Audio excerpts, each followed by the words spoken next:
I'm joined now by Dr. Charlotte McIvor, a lecturer in drama and theatre studies at National University of Ireland, Galway. Charlotte currently serves as Deputy Head of the School of English and Creative Arts, as well as Postgraduate Director in Drama and Theatre Studies.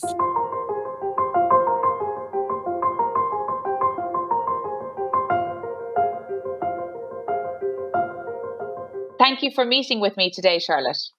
It's great to be here. Thanks so much for having me. First of all, can you tell me a bit about your own studies? What drew you to studying theatre and what inspired you to follow that route? So when I was very young, my parents one summer took me to see the summer children's play at a university about an hour away from where we lived, DeSales College. And I sat there, and I think it was Frog and Toad, a story from Wind in the Willows. And I said to my mother, I want to be in theater. And from that day, that was kind of my conviction and my interest. So I got involved in community theater in the States, where I lived in Philadelphia from about the age of 9 and never looked back. When I went to college at first, I applied to both actor training programs and got into a few in the States, and then also liberal arts colleges because I had quite good academics as well. And my parents really, I suppose, encouraged me in the direction of the liberal arts program, which at the time I was like, but I know what I want and I know what I want to do. But they were absolutely right, because as a young woman, particularly now, 20-ish years ago, the range of roles in theater besides actor was not something that I really understood. It didn't even strike me until I was in university that one could be a director and a woman at the same time. But I have to say that the big shift then for me came when I took Theater History 1 in my first year of college. And it was thinking about the way in which theater practice and production could influence history and society, as well as be a way to think about history and society as it's lived in the present moment. It's an index for how we can understand ourselves and our role in history. And this was just intoxicating to me. And from that moment onwards, I wanted to do it all. I wanted to be a practitioner. I wanted to be a scholar. I wanted to write. I wanted to direct. I wanted to do everything. And as I got near the end of university, even theater studies as a field wasn't big enough for me. I began to be reading around a lot in something called performance studies, which is, I suppose, bringing the field of theater studies, anthropology, and cultural studies together so that you're analyzing everything from rituals, religious history, up through, May I Destroy You and Normal People, and bringing all that dialogue together.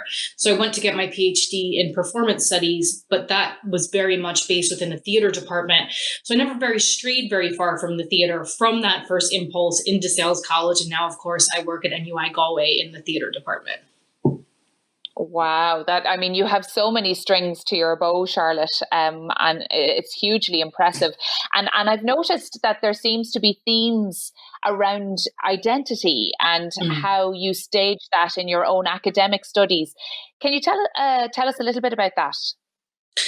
Yes. So, well, my accent is obviously American, and I've just talked about growing up in the States, but my father is actually Irish. He's from Dundalk, and he fell in love with my mother one summer while on a J1 in the United States. And after 6 years of courting before WhatsApp and Skype and all of this, they got married and he moved to the States. So I grew up in not only an Irish-American family, but an Irish-American immigrant family. And so I was always aware, I suppose, of identity, of ethnicity, of what it meant to have a complicated life story. And I grew up in Philadelphia as well, which is a very diverse city, and was one of my most formative experiences was getting to go downtown to the city of Philadelphia theater summer camp, where for the first time outside my neighborhood Catholic school, I met young people of color, Jewish people, people who are Christian but not Catholic.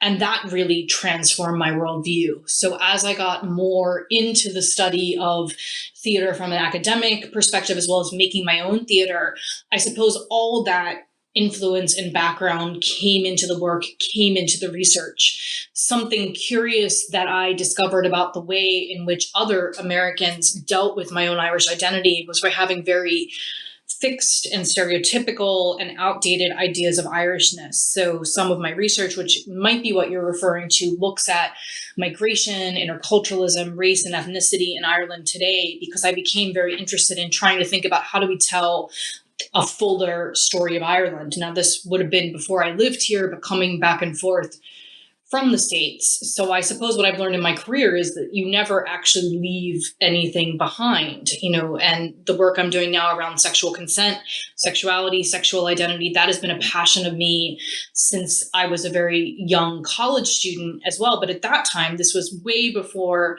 Me Too. It was a whole other couple waves forward of feminism. People said to me, if you are a woman, oh, you're a feminist, oh, you're just going to do gender. You're just going to be in this pigeonholed box. So I tried to carry that interest forward, but do it in a way that I suppose if it was now, perhaps I would have just kept it in that stream. But I suppose it took me actually almost 20 years into my career to have the courage to kind of full on go into the gender and sexuality angle. Yes, and I'm actually interested in your PhD in performance studies in particular, which looked at race, gender and immigration in post-Celtic Tiger Ireland. So you've spoken a little bit about what drew you to that topic, but what did you find at the end of it all? I suppose there are not huge layers of things that I found. One, as of the most recent census, we are 70% non-Irish born in this country, meaning that we've either our third country nationals coming from countries outside of the European Union, or people who have not availed of Irish citizenship who live within Ireland. That's a huge number and is a huge jump. It's from less than 5% in 1996. So, scratch beneath the surface of Irish society. And I see this in my own classrooms here now, having lived and worked in Ireland for almost a decade, that who is coming into our universities has changed hugely, because the generation that moved here in the mid 90s, they have children that are coming of age. So number one, I found, just the statistics, show us what I'm also then looking for within the arts. I suppose as well, if you only looked at the stages of the Abbey or of Druid or of the bigger houses in the country, you might not see a lot of evidence of interculturalism in the arts, which led me to look more broadly within theater and performance practice from the spectrum from professional to community arts, as well as across art forms, looking at photography, looking at dance, looking at the way in which community arts is a really important site for people to be thinking about changing identities within Ireland or exploring artistically after folks have arrived in the country. So it really ultimately felt like I needed the performance studies worldview in order to tell the story that I was seeing emerge. And now we're seeing the generation who's grown up fully within Ireland come into universities, enter into more mainstream arts careers. But it was very important to me politically and ethically, I suppose, to tell the fullest story that started from the roots and didn't just wait, for the Nigerian Irish John Millington Synge, which I think a lot of people are sometimes satisfied to do. But I think we need more proactive dialogue happening. Yeah, absolutely. Is there any other ways that you would advise people to encourage more diversity in how they work? What advice would you give to, say, theatre companies, how they work in that way? I suppose it starts with always questioning about who is in the room, who's not in the room, who's not in the audience. But we have seen in other countries, not so much here, that often then the idea of, okay, well, what counts as diversity is who's in the seats. So let's try to get people as ticket buyers into the house. But it's much more complicated than that. And it's very, very hard work. And most companies in the country have made a real effort over the years and have had to kind of repeatedly re-engage to work from that grassroots in terms of the programming that is going to bring people in, projects which can involve people, as well as making the arts seem open and viable as a career, particularly to people whose roots in terms of decades or generations living in Ireland may not be as firm. So I think even if you're coming from a white Irish middle class background, we deal with this all the time at open days, go to get a theater degree, that was a hard enough question pre-COVID. And now we're in an even more perilous moment of the world and the arts landscape. So, we need to look at that as well in terms of the sustainability of artistic careers and how that sustainability or that financial precarity also plays into who gets to come and try to have a seat at the table. So it's a multi-level, I suppose, a totally ongoing process, but I suppose we have to have the courage to keep having those conversations, not just in the moments where we have a flashpoint, like, say, the most recent wave of Black Lives Matter in the US. I think looking to our own Waking the Feminists report from now, I think it was 2015, I think 2016, the actual report came out, did such a brilliant job of Leanne Bell saying to us, we need to keep counting the number of women that are represented in theater. I would say it's the same for looking at minority ethnic groups as well on our stages and the kinds of roles for women and minority ethnic actors, but it does take ongoing effort. Yes, so we have to keep working at that and looking at ourselves. And yeah, you're absolutely right there, Charlotte. So you actually spent some time working in America, and you've been working here since 2012. Have you found any differences between the two? I suppose, I've reached a funny turning point where, I lived as many years in the Bay Area getting my PhD and then working as I have now being at NUIG Galway. I would say the differences that struck me when I first got here is that the US theater departments are all incredibly well-resourced to an almost obscene level. And they're quite, there's a lot of commonality from university to university or even community college to college in how training programs happen, what people's idea of acting is, what is the tension between theory and practice within the US landscape. What I've found here is everything is obscenely well resourced as it is in the States, where you'd have 20,000 euro projectors in every theater. No, however, the opportunity to actually really push forward thought and theater practice in a way that involves people in the creation at every stage, in having to get in there and figure out how to do it themselves, rather than have this very kind of machine parts model where only one person knows how to work the lights and one person is the actor, and so on and so forth.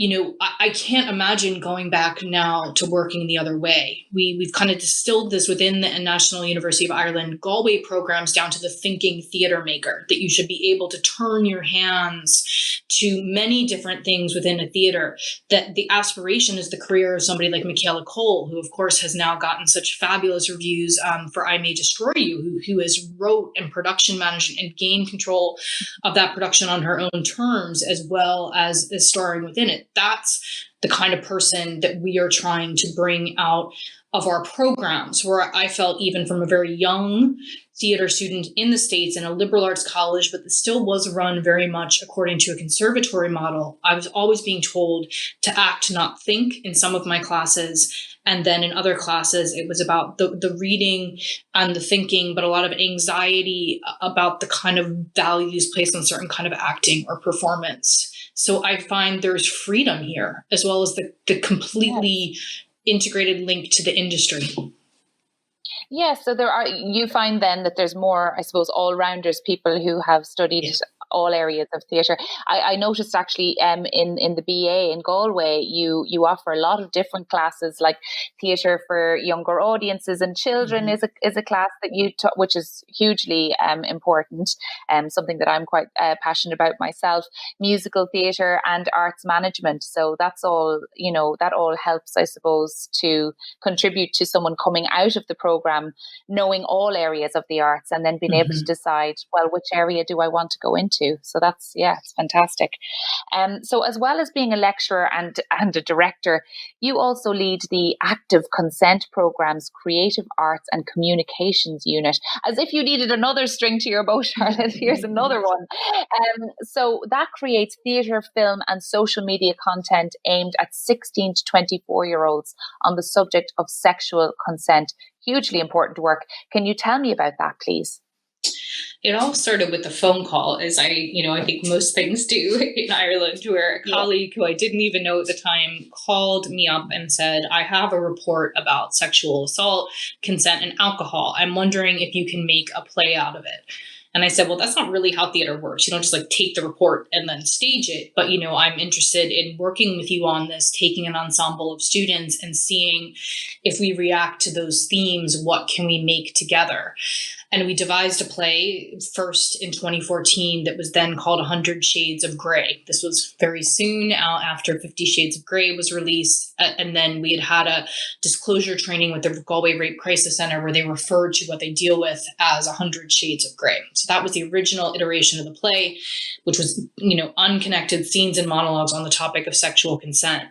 We've workshopped it over the last 6 years. Our research has grown more and more extensive. I moved within the project into making short films in 2017, I believe, following an invitation actually to do a short film with the Manuel Oviedo Foundation on the back of that play.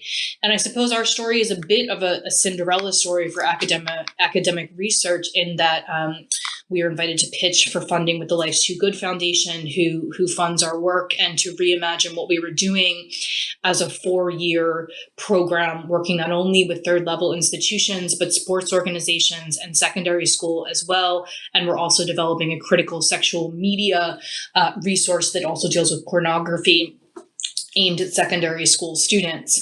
So building on that, we worked with Rethink Ireland, and the social media, theater, and film piece of it fits into all of our programs, where we're designing interventions from the arts angle to go alongside everything that we do, because we believe that the dialogue that is possible through engaging with art, this is not a series of after school specials, it's art that is designed to have dialogue, to provoke, to continue conversations.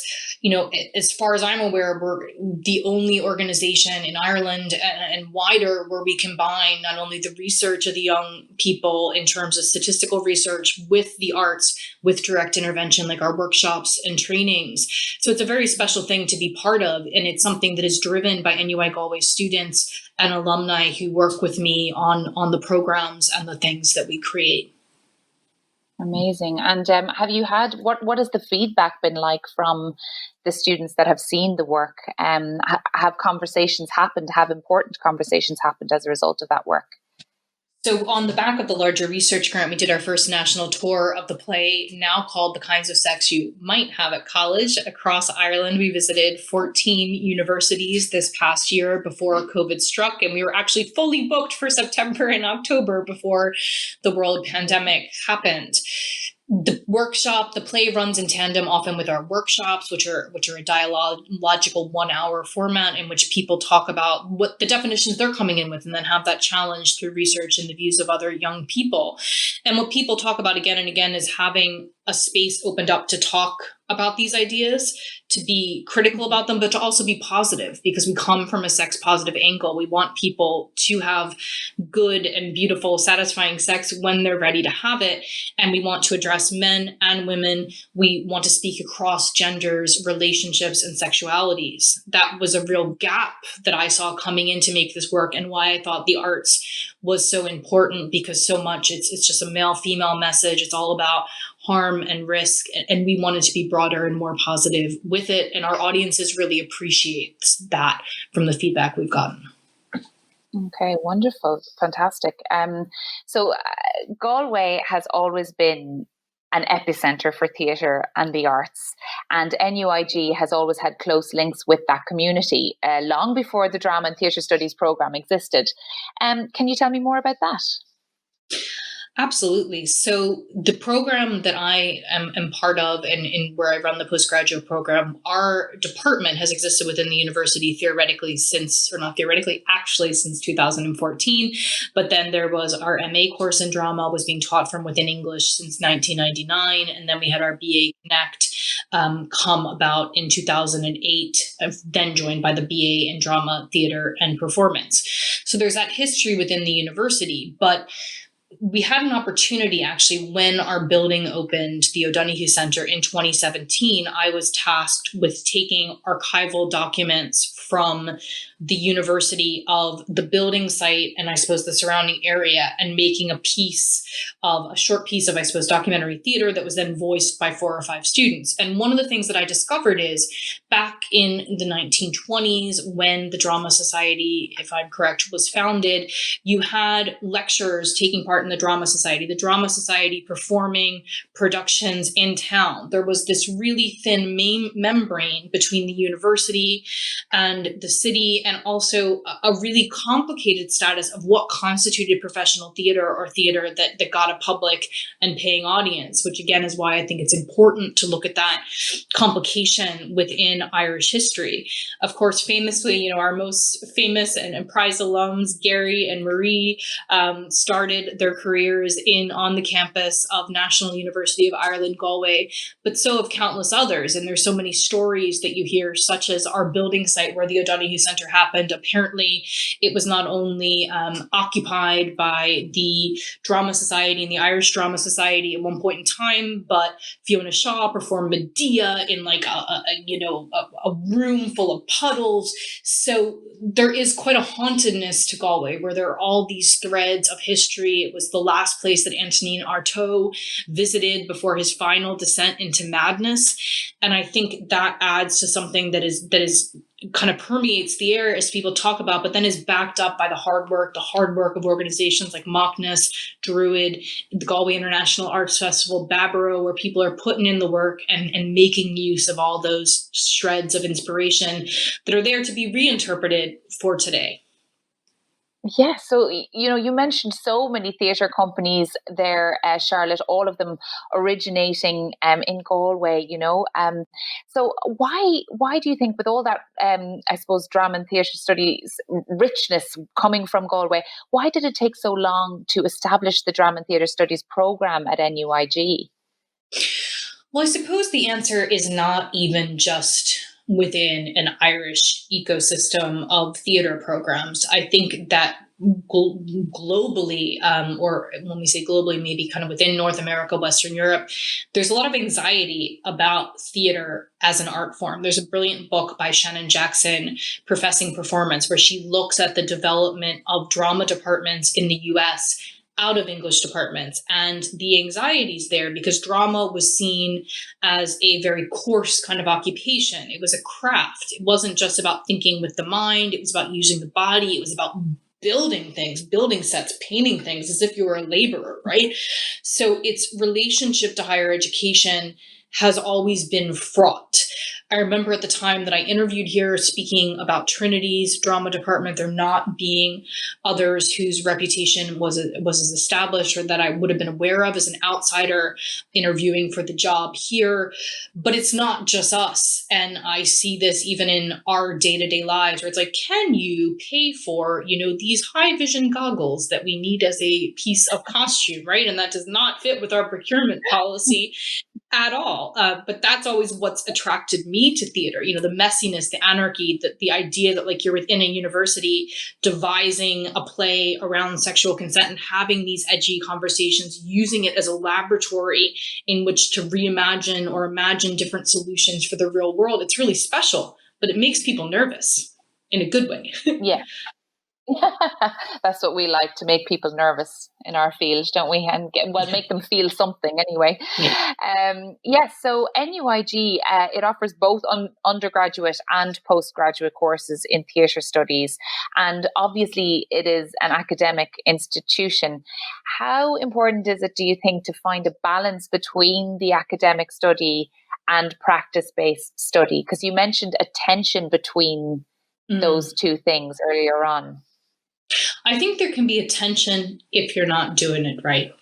So to come back to our key term that we live by within the department, the thinking theater maker, somebody who can turn their hands to all aspects of the craft, who know how to hang the light or do the costume sketch, but can also talk to you about, okay, what are the reasons I'm producing this play? What does it mean to do this play now? Or there aren't plays that fit what I'm trying to say. I'm going to go devise a piece of theater based on found testimony, or I am going to go create an installation about foster care in Ireland.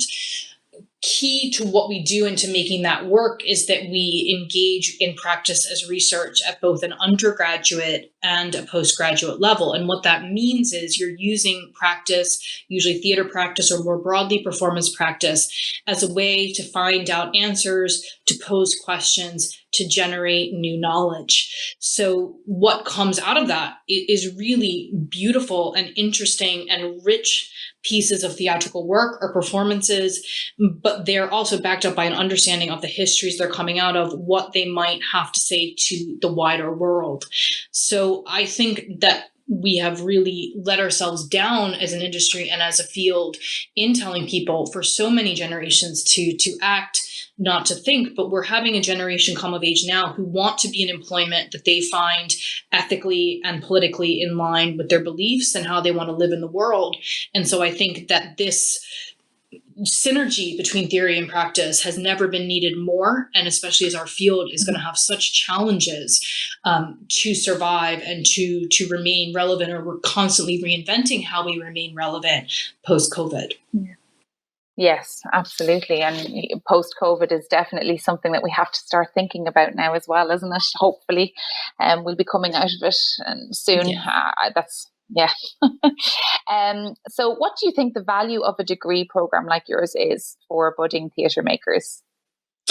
I think the value is that you come out knowing how to ask questions and find the solutions to problems that you're encountering. A pandemic hits and you decide to reinvent your project as an Enda Walsh radio play and have the ability through the infrastructure and the support in your course to go and to teach yourself a new skill in that moment. For students who've been involved with the active consent program over the years, they're coming out knowing how to portray a survivor of assault or indeed a perpetrator, but also somebody else within that story very competently in terms of a sound acting technique, but they're also seeing the work that they're doing influencing national policy in the area, and they also know how to write the scenes in which their character stars. Those are the kinds of versatile skills and vision that we need now to not only, I suppose, make a career for ourselves in the art, but to keep trying to change the world in the challenges that we are faced with again and again. Yeah, absolutely. And finding new ways now to reach our audiences. And as you mentioned, it is very important to have all that versatility, all those skills to do that now. So the DTS department at NUIG is still quite young, relatively speaking. And the landscape of theatre studies and training is ever evolving and growing in Ireland. How do you see your department developing in the future? Well, I think that it comes out of that intersection, again, between the theory and the practice. It's not only my own consent project that is research driven in terms of how we are evolving practice and involving students in that. My colleague Patrick Lonergan has a project this year, Gendering the Canon, where they will be looking at plays and looking at how to bring more female theater artists from previous generations and this generation to voice through the productions that they'll be staging. My colleague Marianne Kennedy is head of the Garian Giria Irish Language Theatre Collective, which has involved our students in it at various points. My colleague Miriam Houghton works on the Tuam Oral Histories project and will be staging a new production with our students this coming year in some form or another based on that work. My colleague Ian R. Walsh is involved with the Circus project in Europe. So we see ourselves as not only imparting that craft, that work within a classroom, within the technical theater working space, but involving them in pushing forward these stories, these histories, these innovations. So I think that we have really begun to unlock now across our staff how to do that and to how to keep that alive. And that's something that I never experienced within my own theater education in the States, and that I find to be very unique within Ireland as well as broader, because out of those opportunities, as we see more of an interest in heritage, in the supporting of communities, that's actually where a lot of employment opportunities are going to come from in in the future as well. So it is pragmatic and it is political at the same time. And for us, that is constantly changing our game as these opportunities come along through our own research. Yes, absolutely. And Charlotte, do you think that now, there's a lot of students out there that might be slightly fearful because they're studying theatre, at the moment with you guys, and they're seeing theatre closures all around, the country, the UK. What kind of, I suppose, advice or comfort would you provide to students now who are thinking about studying theatre, or who were thinking about studying theatre and now might be just a little bit apprehensive about it? Well, I would say that, in this generation, even before COVID, and I suppose in my generation as well, there is not really anymore the thing as one career path that you follow through your life. And I'll go back to my example of my parents pushing me not to go to the conservatory in the United States, but to go to the liberal arts college. And I remember myself being divided, even in undergrad, between wanting to work for an NGO and be an activist and be a theatre maker. And how could I do all those things? And I'm doing all that in my job at NUIG Galway. And even to be an academic, you have to be able to work on all those different levels. So I would say, yes, come and study with us, and then you'll have a part in a West End show and be able to make your rent regularly. That's a promise that nobody can or should make. But in a program like ours, where you're studying our subject, which takes such a broad view of it, but then also another art subject to degree level, you have a variety of options, and you are going to be well suited to meet that world, to meet that workplace. There have been a lot of studies that have come out in the last couple of years that a drama student's profile is actually highly attractive to companies that work more broadly within the tech industry, who are looking for people who have that group work, that innovative thinking, etc. Sometimes those arguments make me uncomfortable because it seems like, there's maybe some pitfalls there or traps within that kind of an argument. But I do think that it is instructive. We're going to change a lot over the course of our lifetime. So go where your passion is and go where you're going to learn to work in this world in many different ways. That's a lovely answer, Charlotte. And on that note, my final question is, if there are people out there that do want to study theatre, why should they choose the drama course at NUIG? You should choose the drama course at NUIG because we believe in the power of the ensemble. You are going to be part of a bigger thing, a bigger project, a bigger group that is full of heart, full of passion, full of power and determination. You're going to be linked in with major theater organizations around the country, including Druid, the Abbey, Galway International Arts Festival. Will have you out on the ground and engaged in industry. And most importantly, you'll be doing theater and thinking about theater in ways that is important, that is trying to leave a mark in the world, as well as to understand the mark that theater has left in the world over generations. And we're great crack, so. My goodness, Charlotte, you had me nearly signing up there myself to do another drama degree, even though I have one already. It sounds brilliant. Fantastic. Thank you so much for joining us today. That was hugely insightful and very, very interesting. And I wish you the best of luck with your work. And I hope that COVID, when COVID lifts, we'll see more about what your drama students are doing and what work they're making. And I wish them all the best of luck as well. Thanks so much.